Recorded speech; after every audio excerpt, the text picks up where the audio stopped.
E aí, galera, beleza? Como é que vocês estão, meus amigos? Que dia movimentado, hein? Todo mundo já deve estar sabendo que o Cid delatou. Pelo menos é o que está noticiando na imprensa, e já tem muita gente comentando sobre isso, obviamente.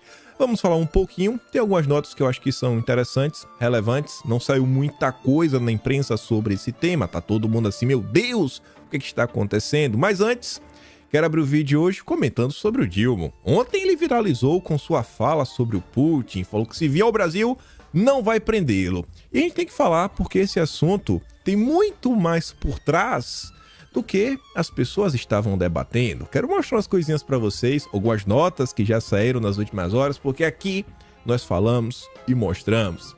Ainda tem mais algumas coisinhas que estão acontecendo a nível de Brasil, que eu acho que tem conexão com essa fala do Lula, vocês vão entender. Aí sim, aí vamos entrar no âmbito das notícias, né, que saíram no dia de ontem, falar um pouquinho sobre essa questão da delação. E eu também quero trazer várias notícias no que dizem respeito à relação de Bolsonaro, Valdemar, PL, eleições, Prefeitura de São Paulo, mais algumas coisinhas, para depois entrarmos no terceiro tema do vídeo de hoje, porque sinto que a imprensa está nos assistindo. Com alguns dias de atraso, a imprensa vem noticiando todas as tretas que eu comentei com vocês nos últimos dias, que estão acontecendo, né, na turminha aí da esquerda, não só na carreta furacão, né, mas brigas entre alas diferentes da esquerda. Serão algumas notas na imprensa. Quero mostrar para vocês. Vamos ver juntos, vamos ver como está o nosso grau de acerto. E além disso, serão algumas notas interessantes, algumas análises do que está acontecendo no Brasil. Teve uma que é bem interessante, espero que tenha tempo de falar, que fala mais ou menos o seguinte: o Brasil tem uma população que é extremamente conservadora. Mas como é que a esquerda vem conseguindo vencer? Né? Porque a esquerda venceu, né? Daquele jeito 5 vezes. E eu quero comentar sobre isso, mais algumas coisas, e se der tempo, ainda tem umas notícias extras de mais alguns probleminhas da turma da carreta furacão. Mas vamos começar. Aqui até um complemento de algumas coisas que falamos ao longo do dia de ontem, de que se o Lula realmente quisesse ter ido no Rio Grande do Sul, ele poderia ter ido. Não foi porque não quis. Tá ali, ó. Ninguém para contrariar. Para auxiliares, porém, o presidente poderia adiar a viagem a Nova Delhi, na Índia, de quinta para sexta-feira, ganhando um tempo de descanso, ainda que chegue um pouco atrasado ao G20, que só começava no dia 9. Isso é a nota do dia 6. A avaliação é que, para o cidadão comum, a saúde do presidente poderia justificar sua ausência. O problema é que Lula vai para a Índia, depois para Cuba e Estados Unidos. Falta, porém, coragem para contrariar o Lula e o Celso Amorim. Ou seja, não foi porque não quis. Eu ainda vi alguns comentários no vídeo ontem que eu achei interessantes. Algumas tias do Zap perguntando o seguinte: será que o Lula não deixou de ir para o sul do Brasil porque é uma região majoritariamente de direita? Ele poderia ser vaiado, não ia receber, né, o calor da população, e no momento atual vem sofrendo aí algumas críticas, inclusive da esquerda. Talvez não fosse o melhor dos momentos, mas tudo bem, vida que segue. E aí vamos lá, que a gente vai ter que aprofundar um pouquinho o debate. Todo mundo deve ter visto, porque viralizou bastante, mas temos informações extras, obviamente. O Lula concedeu uma entrevista para um canal indiano, onde a jornalista faz algumas perguntas para ele, etc, tudo mais, fala sobre a questão da Rússia, e aí o Lula afirma com todas as letras, porque em 2024 vai ter a reunião do G20 no Brasil, e aí o Lula falou que se o Putin vier, não vai prendê-lo, não vai. A frase está ali, ó: se eu sou o presidente, se ele, no caso o Putin, vier para o Brasil, ele não será preso. Aí o Metrópolis diz que o Brasil é signatário do Estatuto de Roma e o presidente russo tem um mandato de prisão em aberto expedido pelo Tribunal Penal Internacional. O Tribunal de Haia, aquele tribunal que a esquerda gritava o tempo inteiro que tinham que prender Bolsonaro, fazer isso, aquilo, outro.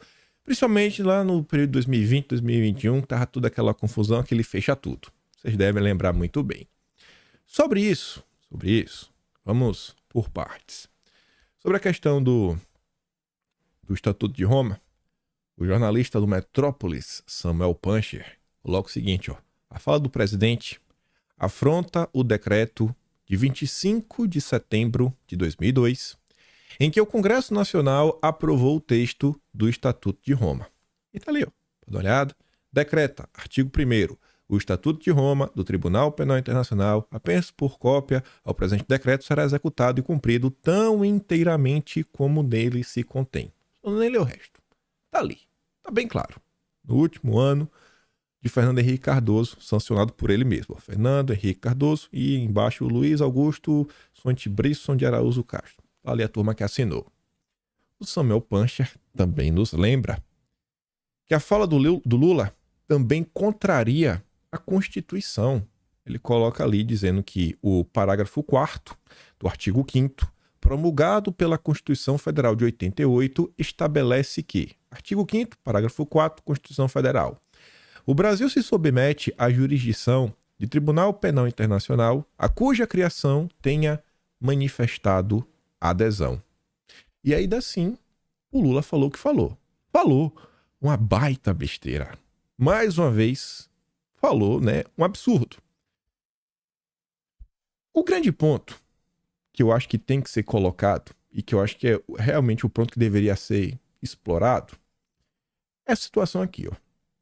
Samuel Puncher, que odeia Bolsonaro, nos relembra que as mesmas pessoas que defendiam que a gestão da pandemia fosse julgada no Tribunal de Haia, agora dizem que o mesmo tribunal não vale nada e tem mais é que ser desrespeitado mesmo. Uma tristeza a vida de militante cego que abre mão do mínimo pensamento crítico. É isso que está acontecendo. Foi um show de hipocrisia por parte da esquerda, com a própria imprensa relembrando isso. Só que aí, vamos comentar um pouco do que rolou, né? Não vou trazer nenhum exemplo, não sei que vocês já devem ter visto vários. Várias pessoas começaram a falar o seguinte, olha lá, ali ó, Lula, comunista descarado, comunista, está lá, falar dos malvadões do BRICS, vocês ouviram isso, tenho certeza? Ou comentários como, olha só, lá vai o Lula nos colocar num mega problema internacional, vem sanções pela frente. Essa foi mais ou menos a tônica de algumas críticas que rolaram. E aí, eu acho que eu sou uma voz solitária, na direita, que eu falo, gente, olha só, o Lula, ele é comunista? Sim. O Lula gosta do Folha de São Paulo? Gosta. O Lula gosta da Rússia, do País Vermelho? Adora.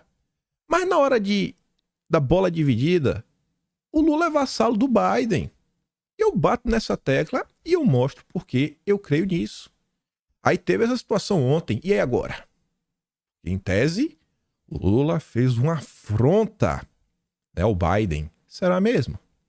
Será mesmo? Será que o Lula falou o que falou sem o Biden permitir? Vamos dar uma olhada em algumas notícias? A começar por essa daqui do Estadão. A próxima é a melhor. Mas eu vou por partes. Deixar o melhor pro final. G20 suaviza tom contra a Rússia em documento final de cúpula na Índia. Ô, rapaz. Até o G20 já tá baixando o tom. E aí vocês querem me convencer que o Brasil vai sofrer sanções?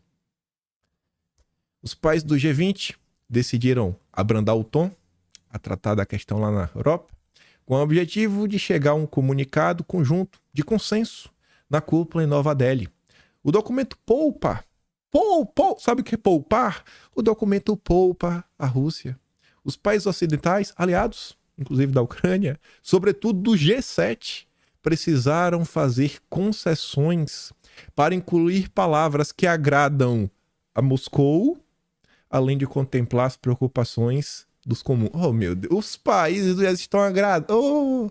Aí vocês querem me convencer que o Brasil vai sofrer sanções? Mas calma, porque o maluco sou eu que estou falando que o Lula é o vassalo do Biden.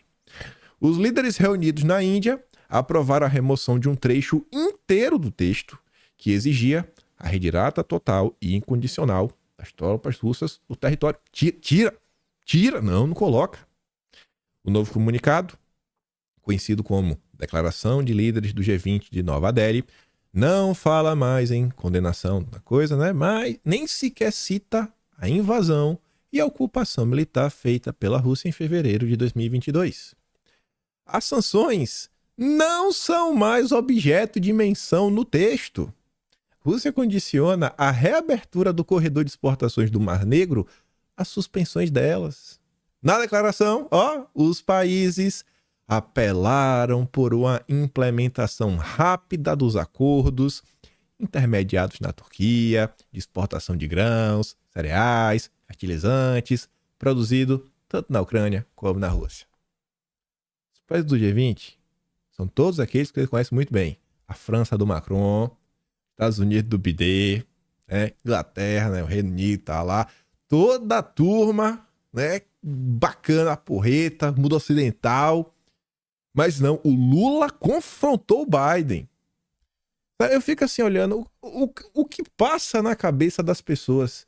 Sabe? Não precisa ser um gênio da geopolítica, é só ler as notícias, é só analisar os movimentos reais, concretos que o Lula vem tomando, as pessoas que ele nomeia para posições-chave, as relações e a atuação dos embaixadores. O que é que a embaixadora americana está fazendo no Brasil? O que os órgãos americanos estão fazendo no Brasil? Você vê, é atuação intensa, tá? E as outras embaixadas? Dos comuns, dos BRICS, dos países do BRICS? Você nem escuta falar. Você nem escuta falar. Assim, quem tá com moral é o Biden.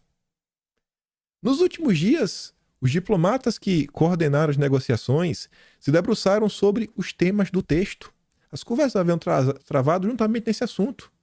Gente, olha só, e essa declaração que foi assinada, né, passando o pano, está sendo discutida há dias, ou seja, já se sabia que esta declaração final seria branda, seria amena, iria passar pano. O Lula já falou com a imprensa sabendo de tudo isso.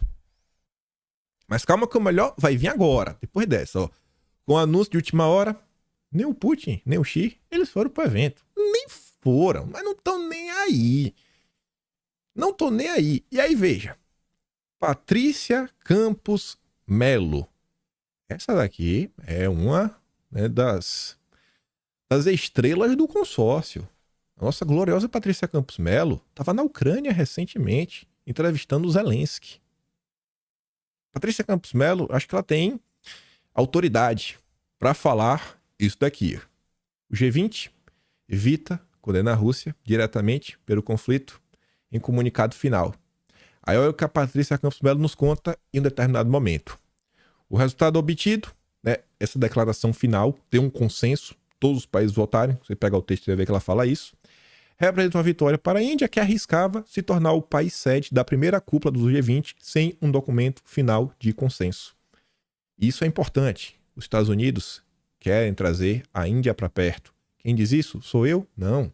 Quem diz isso é o Pepe Escobar, aquele analista de geopolítica que eu já falei para vocês, é o analista mais respeitado pela esquerda, que inclusive na live do DCM, né, que é o Diário Centro do Mundo, portal de esquerda, eles estão lá mostrando o meu tweet do Pepe Escobar falando sobre isso, para criticar o Pepe Escobar, criticar essa esquerda que está falando que o Lula, porque o Pepe Escobar fala que o Lula é um cavalo de Troia dentro do BRICS, que os Estados Unidos está apostando na África do Sul, na Índia e no Brasil.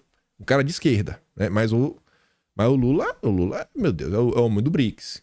Aí veja, olha agora. Os Estados Unidos, a turma do Biden, que apostam, né, o país mais populoso do mundo, como um contraponto aos comunas, e acabam de receber seu primeiro-ministro Modi na Casa Branca, os Estados Unidos foram instrumentais para convencer os europeus. Foi o Biden que convenceu os europeus a assinarem o consenso passando o pano para a Rússia. Não, mas o Lula, ele está contra o Biden. Tá, não, vai ter muita sanção ao Brasil, não, com certeza. Não. O mesmo Estados Unidos que está passando pano. Gente, pelo amor de Deus. Pelo amor de Deus. Mas vamos continuar. Vamos continuar que tem mais coisas. Isso aqui tá em inglês. Né? A postagem original. Vou mostrar a traduzida.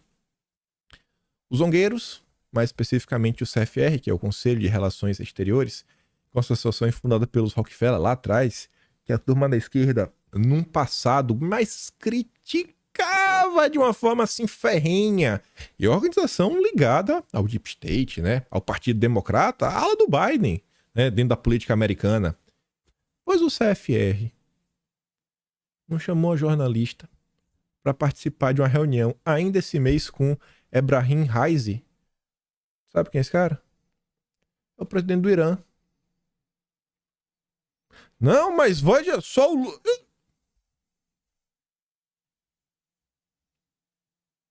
Foi o que eu falei no vídeo ontem. Naquela postagem do Ted Cruz, que ele tá perguntando até sobre essa questão do Irã, né? Não, e aí as sanções que vai ter. Que sanção, cara? Os Estados Unidos tá chamando o cara pra bater papo. Aí na postagem a gente falando, ó, mas o Lula tá aqui com a Venezuela. Socialismo. Gente, o Biden mandou lá o Gonzalez, esqueci o nome do cara, pra da Venezuela, começar a discutir como é que faz pra ver, pra dar uma aliviada na sanção, começar a comprar petróleo da Venezuela. Porque vinha muita coisa, né, do Oriente. Vinha muita coisa da Rússia, região da Ucrânia. E agora? Tem que procurar um novo fornecedor. Vamos voltar a conversar, Maduro. Vamos começar, vamos resolver aqui nossa vida. Vida que segue. Vida que segue. Essas questões que envolvem a geopolítica, elas nunca são tão simples quanto parecem. Mas se você se debruça um pouquinho, se você dá uma lida, você consegue entender, você consegue pegar o fio da meada. E ainda tem mais. Tem mais. Olha o que, ó, o grande homem do BRICS. Tô falando, a pauta do Lula, na bola dividida, é a agenda woke, a agenda STZ, essa agenda identitária. Janja é a única primeira-dama a participar de sessões de cúpula do G20 na Índia. Eu acho que isso é meio necessário, né? Acho que não sei por que ela estava lá. Tudo bem, mas estava lá. Ela foi a única primeira-dama a acompanhar sessões de negociações do G20 fechadas ao público e à imprensa. Só que a parte interessante está no próximo parágrafo. Ela publicou no X, o antigo Twitter, um comentário que explicitou sua presença nas negociações. Segundo a sessão do G20, o presidente Lula falando sobre igualdade de gênero. Olha as preocupações do Lula. E agora o Brasil está presidindo o G20. Além disso, o Lula falou ontem que não importa as questões geopolíticas. Não falou isso. Ele falou que as questões geopolíticas não podem atrapalhar o desenvolvimento e o andar da carruagem de algumas pautas. Ele fala da fome, desigualdade social e as questões ambientais. As questões ambientais. Não é porque está tendo um conflito que a gente tem que deixar as questões ambientais de lado. Pessoal, essa agenda verde interessa a quem? A quem? Aos países que já são industrializados, aos países que já são muito desenvolvidos e que têm capital, têm as indústrias que fornecem os suprimentos, os materiais. Falei para vocês, você pensa aí nos cataventos, nos aerogeradores, a Siemens, ela tem muita tecnologia. Eu acho que a Siemens não é brasileira. Eu acho que ela não é brasileira. Eu tenho certeza que os Estados Unidos devem ter também muitas empresas que produzem esses equipamentos. E se tiver que fazer mudança, a economia interna está girando. Eles estão vendendo e eles vão exportar para outros países que vão comprar da indústria deles. E o Brasil? Vai ganhar o que com isso? Eu acho que nada. Quem eu sei que não tem interesse nessa agenda ambiental, porque não está nem aí para nada, inclusive a gente comentou no vídeo ontem que até essa questão do G20 também deu uma aliviada na pressão em torno dos combustíveis fósseis, foi a Arábia Saudita, a Rússia. E esses países estão onde?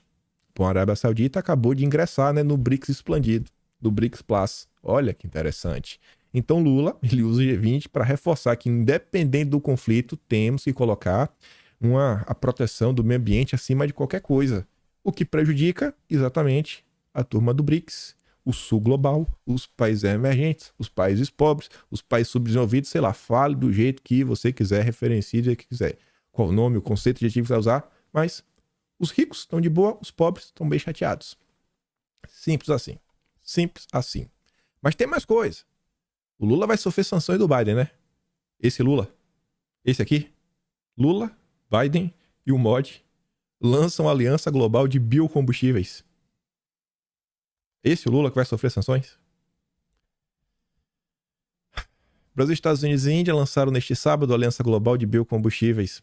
A iniciativa tem o objetivo de fomentar a produção e uso de biocombustíveis, sobretudo do etanol, como fonte de energia alternativa para transporte menos poluente que os combustíveis de origem fóssil. Os 3 países estão entre os 5 principais produtores de etanol do mundo. Mas tem mais. Tem mais. Biocombustível. Olha o biocombustível de novo aparecendo. Pauta verde lira deve incluir biodiesel e crédito de carbono. O presidente da Frente Parlamentar Mista do Biodiesel, o deputado federal ACEU Moreira, apresentou um projeto de lei que aumente o patamar da mistura do biodiesel em combustíveis fósseis e cria um cronograma para que aumente ainda mais. E além disso daí também tem biocombustíveis em geral, porque também fala sobre a gasolina, também aumentar o etanol na gasolina. Exatamente o que o Lula tá defendendo, né? Que a aliança que ele fez com Biden já é projeto de lei no Brasil. Eu quero saber quais são as leis no Brasil que o Lula tá fazendo, que a turma do Lula tá colocando em pauta, em prioridade, que agrada o Putin. Eu não conheço ainda. Mas a do Biden tá bem clara, como a próxima também, ó. A Câmara deve discutir também um projeto do ex-deputado Marcelo Ramos, do Amazonas, que regulamenta o mercado de créditos de carbono no Brasil. Como contou a coluna, o projeto sobre o assunto no Senado também está nas prioridades do semestre. É outro projeto. Tem aquele que a Leila do vôlei está relatando, já foi apresentado o texto, mas além disso, o Lira também quer avançar com o tema, um projeto que era do Marcelo Ramos, que nem deputado é mais. São as pautas que estão acontecendo. E ainda tem mais coisas. Tem mais coisas. Olha para isso. É ou não é o vassalo do Biden? Presidente do IBAMA diz que a licença na Foz do Amazonas não é prioridade. Não é prioridade. Não. A Petrobras, neste país, não é prioridade para Lula. Em entrevista à Veja, o presidente do IBAMA, Rodrigo Agostinho, o famoso careca cabeludo, diz que a sua equipe é pequena e que a prioridade do Instituto hoje não é finalizar os estudos na Foz do Amazonas. Né? É a concessão de licença no pré-sal. Deixa a Amazônia quieta. A Guiana pode, né? Guiana pode. Brasil não pode. Não é prioridade. Não é prioridade. Falando ainda de Petrobras, o pedido de Helder Barbalho ao presidente da Petrobras. Helder Barbalho pediu para a Petrobras patrocinar um grande fluxo de investimentos em pesquisa e fomento da economia de baixo carbono na Amazônia. Olhem as prioridades. Comentamos no vídeo ontem que o Pará, menos de 25% da população tem esgoto. O cara tá preocupado de economia de baixo carbono. Vai dar esgoto pra turma. Vai melhorar a infraestrutura. Construir, sabe? Sei lá, infraestrutura básica, rodovia, ferrovia. Cara, constrói indústria. Qualquer uma que seja, constrói. Vai ajudar a população. Vai tirar a população da pobreza. Vai ajudar o planeta como um todo. Não, não é. A preocupação dessa turma é a tal economia de baixo carbono. Esses são os assuntos concretos que estão acontecendo, que estão sendo solicitados. Aí, mais uma vez, eu quero lembrar. Na hora de olhar essas coisas, vejam o que uma embaixada está fazendo, o que a outra embaixada está fazendo. Vejam quais são os projetos de leis prioritários para o Lula. O cara está colocando. O cara primeiro apresentou um pacote verde, gigantesco. O próprio PAC é um PAC verde. Você vê que do 1,7 trilhão do PAC, vamos botar assim, 1.700 bilhões. Pronto, 1.700 bilhões é o PAC. Desses 1.700 bilhões, em torno de 130 bilhões, ou seja, a parte ínfima, é para saúde, educação e o Ministério da Defesa. É o nada. Os outros 1.500 bilhões, cidade inteligente, transição energética, um monte de coisa verde, é concreto, já foi apresentado. Aí você pega a reforma tributária do Lula, imposto do pecado, IPVA verde, o artigo 43 que trabalha a questão de subsídios para quem é verde. Teve mais o que assim ligado à agenda verde. Forte mesmo esse 3. Teve a tentativa de colocar inclusive o cashback rosa de gênero, mas tiraram. Estava na proposta, mas não foi aprovado com ela. Aí você vê os bancos. A gente comentou ontem. Banco do Brasil do Dilma, muito preocupado com sustentabilidade. Banco do Brasil, Caixa, outros, e mais 19 bancos, que foram 21 no total, assinaram lá a norma da FEBRABAN, já colocando mais dificuldade na hora de concessão de crédito para frigoríficos. O plano do Lula, que já foi apresentado para o agro, o plano Safra de baixo carbono. O Lula, na campanha, falava das indústrias. Tá aí agora, o que foi apresentado? Foi a reindustrialização do país? Não. Neoindustrialização. Um nome diferente. Por quê? Porque a neoindustrialização é a indústria de baixo carbono. Gente, é o tempo todo isso. Todas as agendas do Lula vão em direção aos interesses de Washington. Quem são os membros do governo que você vê um alinhamento ao BRICS? Que eu vejo, sendo bem honesto, o Celso Amorim, mas por isso que o Lula não colocou ele para ser o ministro, deixou ele de um secretário especial, 007, o ministro Amaro Vieira, que é um sem sal, sem açúcar. E além do Celso Amorim, o outro nome que eu vejo que eu falo nesse cara aí é pró-BRICS, é Lia Jabor, que tá lá com a Dilma, no banco do BRICS. Só. Agora, quando você para e olha, em tese, aquela esquerda, o woke, alinhada aos progressistas, a agenda globalista, Marina, Guajajara, tem outros também, ministros, tem outra pasta lá, que envolvem algumas coisas. Um ministro também, tem um ministro e uma ministra, ambas as partes envolvem direitos humanos, algumas coisas assim diversas. Enfim. Existem denúncias do próprio Lia Jabor falando, na época da transição tinha um membro da Open Society em todos os grupos de trabalho, pelo menos um membro, e o Lia Jabor, nomeado pelo Lula, para auxiliar, ser assessor da Dilma no banco do BRICS, falou: eu não gostei do discurso do Lula na COP27, fui atrás e descobri que esse discurso foi escrito por 4 pessoas, as 4 pessoas ligadas à Open Society. Mas vocês acham que o Brasil vai sofrer algum tipo de sanção fazendo tudo que o Partido Democrata quer que faça? Tudo.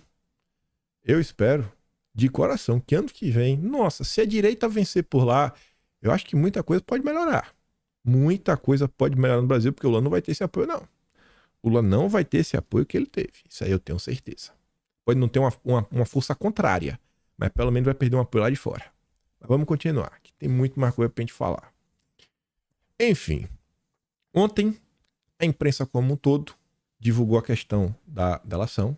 O Cid já foi solto, tá em tornozeleira, não pode ter internet, rede social, um monte de coisa, não pode se encontrar com as pessoas, não pode sair, acho que os fins de semana. Tem lá todas umas restrições. Ninguém sabe o que é que tá no conteúdo. Nem a Globo divulgou. Até o momento ninguém sabe. Mas acho que rapidinho a Globo começa a falar, né? Quais foram os termos da tal delação do Cid. O que chamou minha atenção ao longo do dia de ontem? Hipocrisia. É hipocrisia, principalmente da turma da esquerda. Principalmente da turma da esquerda. Vejam só. A esquerda, ela criticou muito as delações que foram firmadas no âmbito da Lava Jato. Não, que isso é um absurdo, porque vocês fizeram os caras sofrerem o pão que o diabo amassou por causa do sofrimento para se ver livre. Ou você delata ou você vai continuar sofrendo. Sabe como é que isso é chamado, né? Tem até um vídeo para mostrar para vocês. Aí a esquerda reclamava. E essa mesma esquerda ontem estava celebrando. Nossa, sensacional, melhor coisa da vida. Ninguém sabe ainda o conteúdo. Só se sabe que a Globo falou que esta delação ocorreu no inquérito das milícias digitais, que é o 4824, 4874, o de 2021. E aí o que eu achei de interessante sobre esse tema? Tem algumas questões que envolvem eleições, que a gente já vai falar. Só que antes, vejam só, né? A PGR não aceita delações feitas pela Polícia Federal. Diz o Aras. Esse é o perfil no Twitter. Aras afirmou que a PGR não aceita delações conduzidas pela PF, como foi o caso do acordo do Cid. Ele mencionou os acordos do Palocci e do Cabral, que ocorreram durante a Lava Jato. O do Cabral já chutaram para cima. A postagem original é essa, ó. Alerta aos meios de imprensa que publicaram textos prejudiciais à população. A PGR não é de Augusto Aras. É da República Federativa do Brasil e é pautada pela Constituição. A PGR, portanto, não aceita delações conduzidas pela PF, como aquelas de Antônio Palocci e de Sérgio Cabral, por exemplo. O subprocurador-geral da República, que se manifestou na delação de Cid, apenas postula que se cumpra a lei. Ele tem independência funcional para tanto. A imprensa lavajatista, que divulga manchetes e matérias vazadas de processos sigilosos, dando prosseguimento à Operação Lava Jato, da qual foi consorciada, é tão nociva quanto aqueles que fornecem informações deturpadas. A repórter Malu Gaspar sabe bem disso, só não deixou claro e desinformou em sua coluna. Nossa, ainda deu uma porrada aí na Malu Gaspar do Globo. Essa parte aí que fala que a imprensa segue os métodos da Lava Jato, divulgando vazamentos, narrativas. Isso daí, o Aras foi impecável. Porque isso aconteceu na época. Não dá para deixar de falar. Só que na época, não, isso aqui e aquilo outro. A esquerda chorava, agora a esquerda aplaude como se fosse a melhor coisa do planeta. Aí, a procuradora Monique Schecker, essa daqui, olha só, já entrou com um processo contra Bolsonaro. Monique Schecker entrou com um processo contra Bolsonaro. Ela não gosta de Bolsonaro, mas não gosta de jeito nenhum. Mesmo assim, ainda na época da Vaza Jato tem uns diálogos dela sobre Bolsonaro. Ainda assim, mesmo sem gostar de Bolsonaro, ela colocou um pequeno recorte do Augusto de Arruda Botelho, que é secretário. É um secretário, não lembro qual é a pasta dele, mas do Ministério da Justiça de Lula. Onde ele fala que prender uma pessoa para que ela delate. Começa com Thor, aí no meio tem a letra, tem a sílaba tu e termina com Ra. Junta aí, né? Eu falei, rapaz, que onda, viu? Eu nem vou trazer a postagem dele ontem, mas ele tava falando que ontem foi bacana. A de ontem foi do bem. E eu acho tudo isso muito engraçado. A esquerda que muda de opinião conforme, sei lá, lhe agrada. E a turma da terceira via, vamos falar assim, a terceira via que achava que, sei lá, iam retomar o poder caso derrubassem Bolsonaro. Agora tá botando a mão na cabeça, né? Falando, pô, o que é que aconteceu, né? Vocês estão demais, vocês estão passando do ponto. E a Monique Schecker, ela também volta para lembrar que a Corte Suprema torna sem efeito acordo de colaboração premiada entre Cabral e Polícia Federal.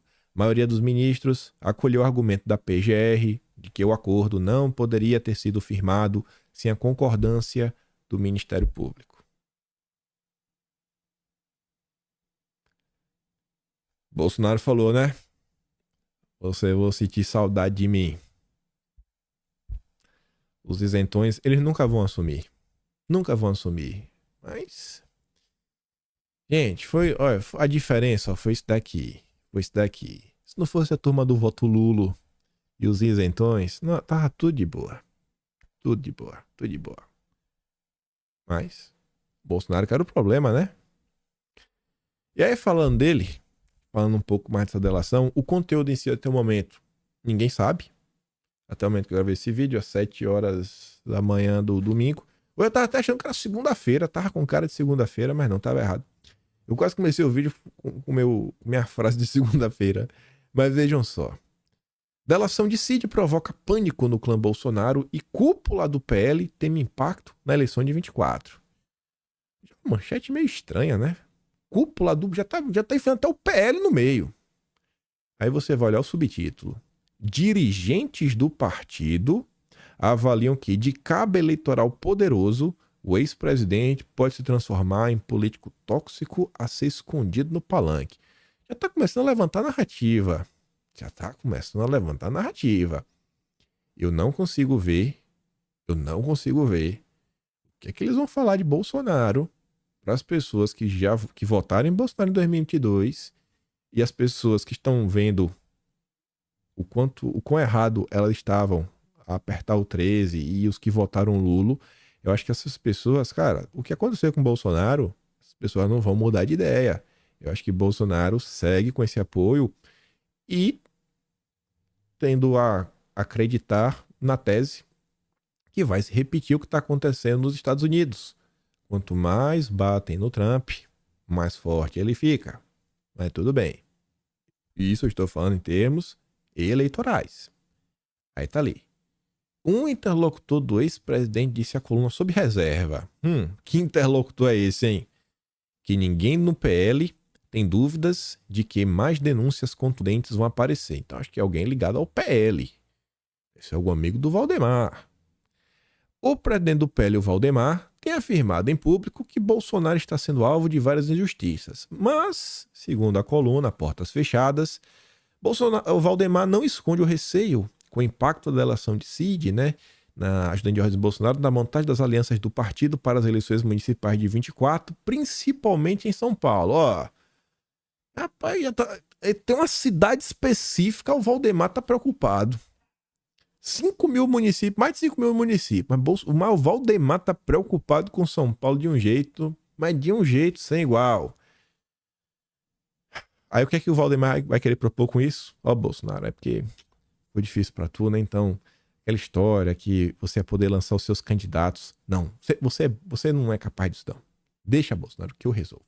Deixa que eu, muito esperto, vou lançar uns candidatos bons pra gente aí, sabe? Que faz o L quando necessário. Aquela agenda que nunca é contra o Brasil, né? Sempre a favor do Lula. Dirigentes do PL temem que de cabo eleitoral o ex-presidente se transforme em um político tóxico a ser escondido.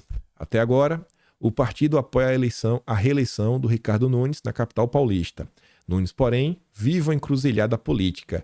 Precisa do voto do eleitor bolsonarista, mas para se preservar não pode ficar colado ao ex-presidente. Olha que nota descarada. A nota tira o Ricardo Nunes da posição de pedinte para na posição de, nossa, tenho que decidir se eu quero ou não o apoio de Bolsonaro. Tá se achando, né? A turminha do Valdemar tá tentando inverter a narrativa. A turma do Valdemar tá tentando colocar que é o Nunes que tem que saber se ele quer ou não. Tirando ele da posição de pedinte. Deixa lá. É isso que indicam as últimas pesquisas avaliadas por coordenadores da campanha do prefeito. Quem? O Duda Lima. O braço direito do Valdemar. Marqueteiro do PL. E que pegou lá as pesquisas do Murilo do Paraná Pesquisa, nessas pesquisas internas. Que são tão espertos que contaram para toda a cidade de São Paulo, né? E rodou, meu Deus, para todo mundo. Valdemar minimiza a delação de Mauro Cid e diz que Bolsonaro continua como cabo eleitoral. Depois que saiu aquela nota, já não, vamos botar aqui uns panos quentes, já pegou bem mal, o interlocutor do Valdemar acabou falando demais. Aí tá ali, não, o Valdemar mantém a previsão de eleger mais de 1.000 políticos do ano que vem. Mais de 1.000 com Bolsonaro à frente. Cid não tem nada para falar de verba pública, disse o presidente do PL ao Globo. Valdemar também preocupado com os números. Quero saber se ele também está preocupado com o Brasil. E aí vejam só. Vejam só. Aqui não é qualquer crítica. Eu acho que vocês vão concordar comigo. Olha a manchete. Estratégia está sendo desmascarada. Quem diz isso? Carlos Bolsonaro, o 02, após fala de Ricardo Nunes sobre proximidade. Filho do ex-presidente Jair Bolsonaro usou redes sociais para cutucar prefeito de São Paulo, que tem buscado apoio para a reeleição e, ao mesmo tempo, demarca a distância. Vai ou não vai? Vai ou não vai? A estratégia, usar o Bozo, está sendo desmascarada, escreveu Carlos no X, né? Antigo Twitter. A manifestação de Carlos ocorreu em resposta a uma notícia publicada pelo Metrópolis sobre um plano do MDB de usar a ex-senadora Simone Tebet como cabo eleitoral de Nunes na eleição de 24. Tebet é a atual ministra do Planejamento do governo Dilma. Vamos ver que notícia é essa? Vamos ver o tweet, na verdade. Tá ali, ó. Renato postou o seguinte: o Nunes trocou Bolsonaro pela Tebet? E a nota do Metrópolis, a gente vai dar uma olhada nela. MDB planeja usar Tebet para alavancar a candidatura de Ricardo Nunes. Cacique do MDB avaliam Simone Tebet, que Simone Tebet pode ajudar a passar a imagem de que o prefeito de São Paulo é de centro. Aí o Carlos fala, ó, pô, ao menos agora estão sendo sinceros, mesmo que não percebam. A estratégia usar o Bozo está sendo desmascarada. Aí vamos dar uma olhada nessa notícia. Na visão de dirigente do MDB, a presença de Simone Tebet no palanque de Nunes pode ajudar a passar a imagem de que o atual prefeito de São Paulo é de centro e não de direita. A gente sabe que ele é de centro, ninguém acha que ele é de direita. Para MDBistas, olha isso aqui, a ministra hoje seria a terceira personalidade política mais influente do país. É mesmo, né? Atrás apenas de Lula e Bolsonaro. Super popular, super influente. Olha o que a turma já está pensando. Olha qual é o pensamento dele. Eu vou te falar. Você vai falar que é maluquice? Vamos ver os próximos dias. Mas tem mais notícia ainda. No que depender do Valdemar, ele vai garantir que o prefeito vai ter os votos de Bolsonaro sem entregar nada. E o prefeito, junto com o Valdemar, não, o Valdemar quer que o prefeito se reeleja para ele conseguir manter o seu espaço. E o Valdemar já tá ganhando muita coisa. Vi lá a indicação pro TCE, o candidato dele venceu, né? Com apoio do prefeito. Então, o Valdemar teve essa. Tá em busca de mais secretarias, mais apoios, que você vai ganhar de volta. O prefeito quer se reeleger. E aí, em caso de reeleição, você acha que eles vão falar que foi graças a Bolsonaro? Vocês acham que a imprensa vai falar que foi graças a Bolsonaro? Ou vocês acham que a imprensa vai acreditar a vitória do Nunes para Simone Tebet? Do mesmo jeito que o Valdemar está disposto a abrir mão de ter que seja o vice numa chapa para disputar a cidade mais importante do país, porque é o maior colégio eleitoral. O que é que vocês acham? 2026. Mesmo papinho, gente, não, olha só. Temos que fazer aqui uma união para derrotar o Lula. Para derrotar o Lula vale tudo até não ter candidato. Vamos fazer, quem sabe, uma chapa. Simone Tebet com Eduardo Leite, pelo bem do Brasil. A gente defende a família. As pautas que o Valdemar defende, eles são pró-Brasil. Derrotar o Lula é melhor. E aí o mesmo papinho. Não, porque olha só, São Paulo, cidade mais de centro. É mesmo papo. Não, porque o Brasil é um país mais de centro. Não pode ser assim da direita radical. Não pode ser muito radical, não, porque aí afasta os votos. As pesquisas mostram isso. As pesquisas mostram isso, né, Valdemar? Aí, ainda falando da Tebet.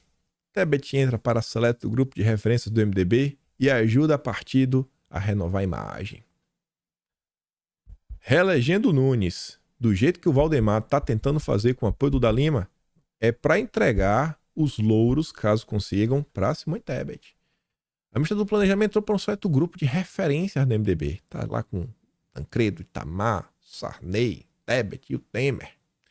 Simone está apontando um recall significativo da campanha. Um recall. Consegue puxar os votos dela. Ela vai puxar os votos. Ela foi bem votada de São Paulo, hein? Então, os votos do Ricardo Nunes foi da Simone Tebet.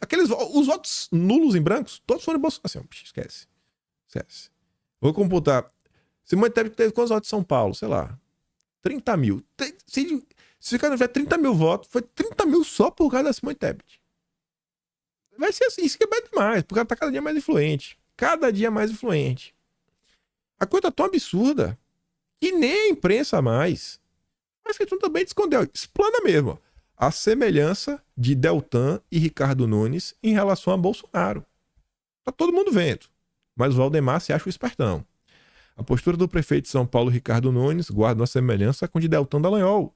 Em 22, Dallagnol buscava o apoio do eleitorado bolsonarista. Adotou um discurso religioso, conservador nas críticas a Lula e ao PT, não declarou, porém, seu voto a Bolsonaro no primeiro turno das eleições. Dizia ser independente. Uma frase do ex-procurador em conversa, divulgada nos vazamentos da Vaza Jato, ilustra bem o raciocínio. Abre aspas. O maior desafio é se descolar do Bozo para angariar o apoio da imprensa sem perder o apoio dos apoiadores do Bozo, escreveu Deltan. Já eleito deputado, somente com a definição de segundo turno entre Lula e Bolsonaro, aí sim o Deltan se posicionou a favor de Bolsonaro, né? Só assim ele se posicionou. Atualmente, Ricardo Nunes segue a mesma linha outrora adotada pelo Deltinha. Equilibrando a balança política, o prefeito mantém partidos de esquerda em cargos de primeiro escalão e tem boas relações com vereadores e deputados de diferentes correntes. Filha do MDB, que tem 3 ministérios no governo Lula, Nunes diz ser um político de centro. Tem esquerda no primeiro escalão. Mas o problema são os bolsonaristas. São radicais demais, segundo o Valdemar. Essa notícia até me deu um ânimozinho, viu? Vou mentir não. Irritado com Nunes, Bolsonaro fala em chapa pura do PL para a eleição de prefeito de São Paulo. Bolsonaro está irritado com Nunes e, em conversa com aliados no feriado do dia 7, discutiu pela primeira vez a possibilidade de lançar uma chapa pura do PL. A ideia surgiu a partir do mal-estar causado pela frase do prefeito, na terça-feira passada, numa palestra para estudantes. Nunes respondeu com outra pergunta sobre sua proximidade com Bolsonaro. Eu, do lado de Bolsonaro, tenho certeza que eu gosto muito de Tebet. Os nomes ventilados são do astronauta senador Marcos Pontes e, para vice, o ex-chefe da SECOM, Fábio Van Garten. Prefiro essa chapa. E o Nunes e o Valdemar estão apelando. Nós vamos que ainda tem relação com o dia 7. Só divulgar aqui, né? Não tem muito o que falar. A Cruzoé, desta semana, teve essa capa. Só vou ler o subtítulo que fala que agraciados com verbas bilionárias e a garantia de que seus interesses serão respeitados, militares entram no jogo de Lula. Os interesses, né? A turma só olha pro próprio umbigo. E a Malu Gaspar, que o Aras falou, ela fez essa postagem. 4h44 da manhã do dia 8. Meu Deus, imagina, vai dormir, minha filha. Dorme, militante. Sob suspense da delação de Cid, bolsonarismo tenta desmoralizar 7 de dezembro. Imagina a militância. 4 da manhã, né? Ela tá atrapalhando no mês, na ordem cronológica. Assim, não é que tá desmoralizando o 7 de setembro. Não é a direita que desmoraliza. Quem desmoraliza o 7 de setembro é a própria esquerda. Quer alguns exemplos? Vejam só. Acho que a galera do Bolsonaro esqueceu que quem quer casar virgem e bater continência para a bandeira é a direita. A esquerda gosta de tchaca-tchaca, curtir a vida. Claro que não vão perder o feriado para participar de festa com milico. A comparação entre os públicos é ridícula. Pronto. Alguém tinha que falar. Não é Bolsonaro que desmoraliza. Não são os bolsonaristas. É a esquerda. A esquerda não liga para os símbolos nacionais. A esquerda não liga para o Brasil. A esquerda tem um projeto de poder. E que são pautas de grupos. Dos seus grupos. Não do Brasil. Não para o bem de todos. Aliás, Sarita, sim, ele tem razão. Por isso não faz sentido a tese propagada pela imprensa e por lulistas de que Bolsonaro sequestrou os símbolos da pátria. Ele não sequestrou, ele sempre valorizou algo que é próprio da direita. Aí você vê outro comentário, ó, Bruno Barreto. Os bolsonaristas estão comemorando o baixo público no desfile do dia 7 como se fosse uma grande vitória, sendo que o objetivo de Lula era esse mesmo, fazer o evento voltar a ser um ato protocolar, enfadonho e cívico. Acabou a política eleitoral, xingamentos, né? Blá, blá, blá, blá. A institucionalidade voltou. O feriado é para descansar, tomar uma gela, assar uma carne, ver TV, ler um livro. Esse negócio de golpismo passou. Feriado é para qualquer coisa, mas eu acho que os comentários da esquerda, na verdade, só demonstram que eles não têm nenhum tipo de interesse. Uma coisa assim, ó, ninguém é obrigado a ir. Ninguém é obrigado a deixar de passar o dia com a família, ir na praia. Ai, porque vai ter o dia 7. Não, ninguém é obrigado. Mas não desestimule. Não faça pouco. Não faça piada. Não ironize. Você não quer ir, beleza. Você não tá sendo pior nem melhor porque você deixou de ir, você deixou de celebrar o 7 de setembro. Mas você falar isso como se fosse uma grande vitória, isso não te engrandece. Isso não te engrandece, sabe? Isso não te ajuda em nada. E sobre esse tema, e até já fazendo aqui um disclaimer, eu não acho que o Peter Jordan, ele não gosta do Brasil ou algo assim do gênero. Ele que fez assim as perguntas. Eu realmente acho o Peter Jordan um cara muito bacana. É um cara que eu vejo muitos relatos de pessoas comuns, totalmente aleatórias. E muitos comentários assim de pessoas, cara, que fala que ele faz uma coisa aqui, faz uma coisa acolá, que você só acaba sabendo porque, sei lá, você ouviu tal pessoa fazer, e de ajudar assim no dia a dia, de estar, sei lá, ver alguém no Twitter respondendo, pô, tá uma situação mais difícil, então, não, é o quê? Tava com problema de auricular, toma aqui, resolve. E coisa assim que vem sendo feita, então, é um cara bem caridoso. Eu faço esse disclaimer por quê? Porque eu discordo do que ele postou. Mas pra ninguém achar que ele é a pior pessoa do mundo, nem nada. Discordâncias é do jogo. E o meu comentário vem além do que a gente acabou de falar, que é o seguinte, e aqui é um ponto que eu já cheguei a comentar lá no Talking Show, em vídeo, que eu acho que é relevante comentar, porque tem a ver com o momento político que a gente vive. O Peter falou assim, ó, no dia 7. No dia 7. Se ele falasse isso outro dia, era até menos pior, mas deixa eu falar logo no dia 7. Ele falou assim, ó, você ama o seu país? Parabéns. Mas o que seu país faz por você? Esse amor tá te ajudando em quê? Será que não vale esquecer esse amor e pensar mais em você mesmo? Eu acho que talvez ele esteja falando das pessoas que amam demais o Brasil. Amam tanto o Brasil que esquecem de si mesmo. Eu quero acreditar que é isso que ele pensa. Só que eu comentei o seguinte, eu falei, cara, a raiz de muitos problemas está exatamente em não pensar no coletivo, só pensar em si, só pensar em seu próprio grupo. Eu falo que são poucas as pessoas que ligam verdadeiramente para o país, e isso é triste. Estimular que mais pessoas abandonem é ainda pior. Aí eu digo, olha a relação dos Estados Unidos, onde você vive, olha a relação dos americanos com o patriotismo, um negócio bonito, todo mundo lá, bandeira. Aí eu falo que Los Angeles, que é Califórnia, na verdade, né? Mas eu botei Los Angeles, que é menos patriota, tá como? Como estão os estados liberais progressistas? E aí eu termino com a frase, ó, cara, tudo é questão de dosagem. Você não precisa amar tanto o Brasil que você esquece de você mesmo, que você esquece de sua família, que você esquece das coisas que são relevantes também, que é às vezes que bota comida na tua mesa. Aí eu recebi vários comentários, bem na linha desse cara aqui, ó, Danzango, que ele fala: pensar no coletivo é a raiz de todos os males. Patriotismo é literalmente o mau estado que te sufoca e escraviza para se manter nessa posição. Só otários não enxergam ainda que o Estado é o problema em si, independente se direita ou esquerda. Sim, eu não acho que amar o Brasil é amar o Estado. Eu não vejo a relação entre o Brasil e o Estado. São coisas completamente diferentes. O Brasil é o Brasil. O Brasil são as pessoas. Né? O que é uma nação? Não existe nação sem a sua população, né? Sem os seus cidadãos. O Brasil são os brasileiros. E aí eu falo assim, questão de dosagem. Tem muita gente que falou, não sei o que, perder tempo, não sei o que, eu tô nem pro Brasil, nem nada. Tudo é questão de dosagem. Trazer aqui num exemplo que eu tenho certeza que vocês já devem ter passado o momento. Talvez estejam passando por isso agora. Conhecem pessoas que estão assim. Quantas vezes as pessoas não dizem, não aguento mais política, não quero mais saber, nada resolve, só coisa ruim, tô cansado, vou jogar tudo pra cima. Uma coisa é tirar férias. Uma coisa é falar, eu vou dar um tempo. Vou dar um mês, vou dar 2 meses, vou dar 3 meses. Aí daqui a pessoa tire 4 anos de férias. Chegou na eleição no ano que vem, saiu de casa, foi votar. Cara, você gosta do Brasil. Se você saiu de sua casa para ir votar, aí você fala, não, mas eu tô votando pensando em mim. Mas você tá ajudando o país também. Você também tá ajudando o país de pouquinho em pouquinho, de pouquinho em pouquinho, com pequenas ações. Não é dedicar sua vida inteira em uma causa, não, que eu vou ser um herói, eu vou salvar o Brasil, vou virar o Marte. Não, ninguém tá cobrando isso.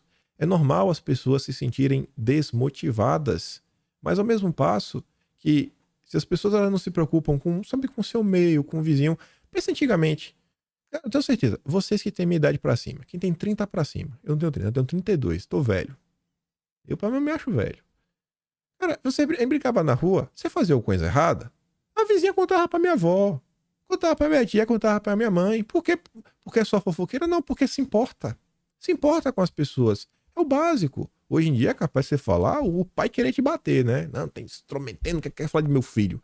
Antigamente, se a professora reclamasse, o pai reclamava dobrado em casa. Hoje é o pai que vai reclamar com o professor, né? Mas também tem uns professores malucos. O mundo tá muito maluco. O mundo tá muito maluco.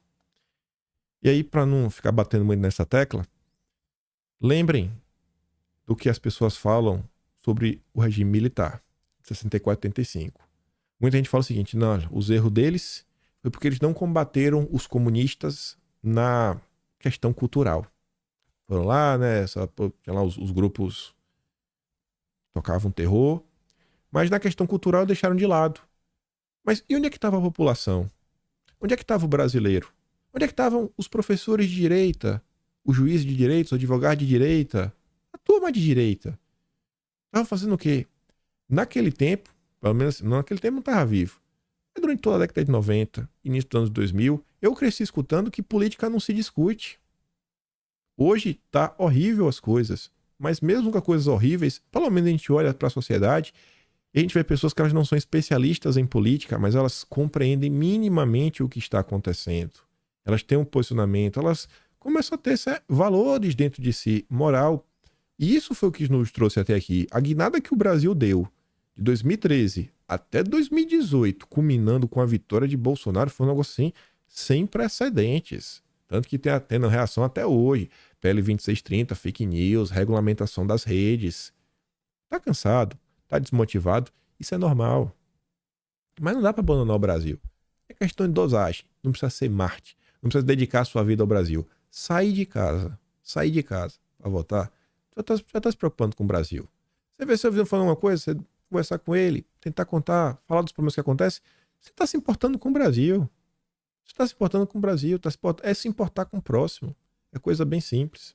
Eu acho que o Brasil precisa fomentar mais. E foi uma coisa que Bolsonaro resgatou. Esse sentimento, né, de preocupação com o país, de patriotismo, valorização dos símbolos nacionais. Eu acho que isso é de extrema importância.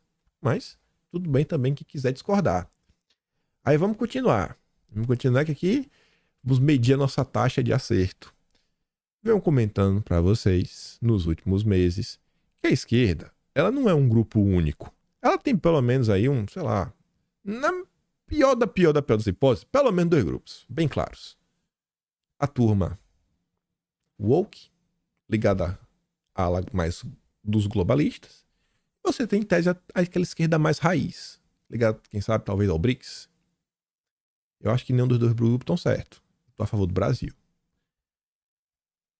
Roberto Freire, um ícone da esquerda. Roberto Freire era do PCB, chamado de Partidão, que era o Partido Comunista Brasileiro, o PCB, o da época lá do regime militar. O Roberto Freire, ele foi destituído da presidência do Cidadania e anuncia a saída do partido. E por quê? Porque o Roberto Freire, ele não apoia que o Cidadania vire base do Lula. Mas os políticos que foram eleitos querem ser base do Lula. Então, ele apoiou Lula contra Bolsonaro, mas após a vitória, tem criticado ações do novo governo e ele não quer se tornar base. Freire comandava o partido desde 92, quando a legenda se chamava PPS, e era afiliado desde 85, na redemocratização, quando a sigla tinha o nome de PCB. Esse é um ponto que eu tô falando, ó. Tá tendo essa briga. Aqui é só para mostrar uma nota que a gente comentou em vídeo, mas olha só. O Globo só comentou sobre a desfiliação do Mangabeira Unger ontem. A Folha de São Paulo só comentou sobre a desfiliação do Mangabeira anteontem, no dia 8. Ambos falando, né, que, ele tá bem crítico aí, né, o PT tá demais, e o PDT se torna a base do PT, ele não quer estar com o seu nome alinhado ao Lula. A gente comentou isso daqui no dia... Eu acho que foi no vídeo do dia 5, porque essa nota aqui está na madrugada.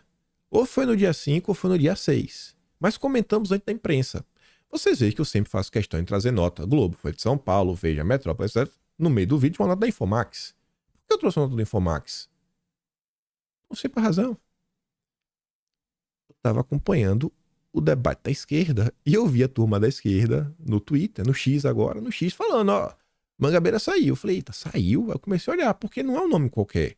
É um nome de peso, tanto que agora virou notícia na Folha e no Globo. Aí tá ali, né? Era onde que eu falei, e era exatamente o que a Folha e o Globo depois falou. O cara não quer estar com o seu nome próximo ao Lula. Então, trouxemos um assunto de antemão. Eu quero falar que só quer citar, não, olha só, estamos acompanhando. Estamos na linha das coisas que vem se confirmando. A minha análise qualitativa do debate público no Twitter, acho que está seguindo os bons caminhos. Aí veja só, ainda sobre essa questão de briga, tensões dentro da esquerda, esse racha, né? Os comuna raiz versus progressistas, globalistas. Pressão sobre Lula e nada. O governo já recebeu mais de 10 mil e-mails direcionados à presidência da República, com pedidos para que o presidente fuja da escolha de homem branco por STF. Não está adiantando. O coração do Lula não está amolecendo. Ele não é bobo. O presidente tem se alinhado a correntes dentro do PT que defendem deixar para o pessoal as pautas identitárias e focar na tradicional disputa de classes para ficar acima do bolsonarismo. Véio, desse negócio de lado, véio, isso vai dar ruim, vai dar ruim. Tem essa briga. Tem uma briga interna. Aí olha a nota que saiu ontem. no final da noite, né? Só vai começar a repercutir a partir de hoje. Saiu 11 da noite de ontem. Quem assistiu o meu vídeo de ontem viu que eu falei do PCO.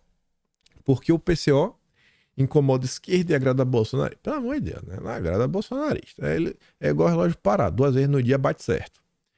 O PCO, por exemplo, refuta nomes em geral bem vistos nos meios progressistas. Chama Sônia Guajajara de Índia do imperialismo.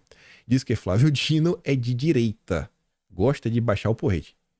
Como é que tu vai me falar que o pessoal agrada a direita, né? Vocês estão também extrapolando. Mas enfim. E lançou a campanha Fora Marina, né? Por questão quando o IBAMA negou a licença para a Petrobras explorar o petróleo na Amazônia. Por outro lado, o partido apoia as iniciativas de Lula em tentar baixar os juros, fortalecer a Petrobras, retomar o controle da Eletrobras e buscar nova regra fiscal. Assim, e que são a maioria dessas pautas, eu acho que elas não encaixam com as coisas que a direita defende. Mas olha como tem a treta. Olha como a treta está aí. E o que foi que eu comentei ontem? Foi exatamente isso. Foi o print que eu trouxe. A turma do DCM, hoje, acho que 10 dias atrás, contando de hoje, 10 dias atrás, estava já criticando ali, ó, PDT e PCO atacam a esquerda porque são direita. Comentário destacado. E eles estão falando dessa turma. E aí, anteontem, sexta-feira, na live de sexta-feira do Rui Costa Pimenta, presidente do PCO com Atush, chefão do Brasil dos 47, eles estavam respondendo esses ataques. Quando bate nessa tecla, quando expõe as contradições do Lula, seja para um lado, seja para o outro, algum dos dois lados da esquerda vai chorar. Mas a crítica tem que ser pontuada, acertada. Falei aqui, ó. Aqui, olha, o Lula tá mentindo. É isso aqui, ó. Olha como o Lula tá sabotando. Se você mostra que o Lula tá sabotando a Petrobras, a esquerda, raiz, PCO, Brasil 247, vai ficar puto da vida. Já se você mostra que o Dilma, sei lá, não, porque o Dilma tá seguindo toda essa agenda woke, mas se em algum momento ele não fosse, não, na indicação, olha, o Dilma não indicou a turma, aí a outra esquerda vai ficar puta da vida, você vai lá critica essa dona Moser, aí essa outra turma fica puta da vida e fica nessa. A Ana Moser, a turma do PCO Brasil 47, consegue entender, porque é em nome de uma coalizão, é em nome de criar uma base, etc e tudo mais. Então, volto a falar para vocês, para mim, o ponto crítico ali, o calcanhar de Aquiles, está nessas situações. Você mostrar as contradições do Lula para a própria esquerda. Você mostrar, olha como o Lula está te traindo aqui, ó. Aquela nota que saiu no Globo é sensacional, que fala da frente parlamentar em prol da margem equatorial. 37 deputados do PL assinaram, enquanto só 14 do PT. Inclusive, Eduardo Bolsonaro assinou, colocando os interesses do Brasil acima de questões partidárias. Essa é a grandeza dos bolsonaristas. Pensar no Brasil. Essa turma pensa em si, em seus grupos. E eu acho que a população está preocupada com o Brasil. Quando vê esse espírito abnegado, preocupado com o Brasil, fala: meu voto é para essa galera aí, velho. Vou votar na direita. Vou votar na direita.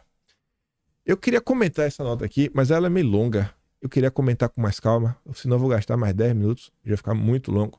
Vou ficar por aqui, mas tá ali, ó. Como o Brasil elegeu 5 vezes o PT na presidência, sendo um país com população mais à direita. E além disso, eu ia complementar com a nota do Boulos e tinha uma coisa até no próximo tema, se desse tempo, mas amanhã eu comento tudo junto. Mas, por hora, ficamos por aqui. Eu dei play em algum vídeo? Não. Tem aquele da Monique Checker, né? Mas não baixei o vídeo. Vocês acham que vocês procuram lá no Twitter. Se gosta do meu trabalho, para no canal. Tem um botão de valeu. Tem um prescrição. Tem um Atlas Brasileiro, kimpem.com.br. E compartilhe esse vídeo porque eu espero poder estar aqui amanhã e também ver vocês, né? Haja corações. Vamos ver o desenrolar do Brasil. Acho que teremos uma semana caótica. Começar aí amanhã. Mas é isso, gente. Até amanhã. Tamo junto. Valeu. Fui.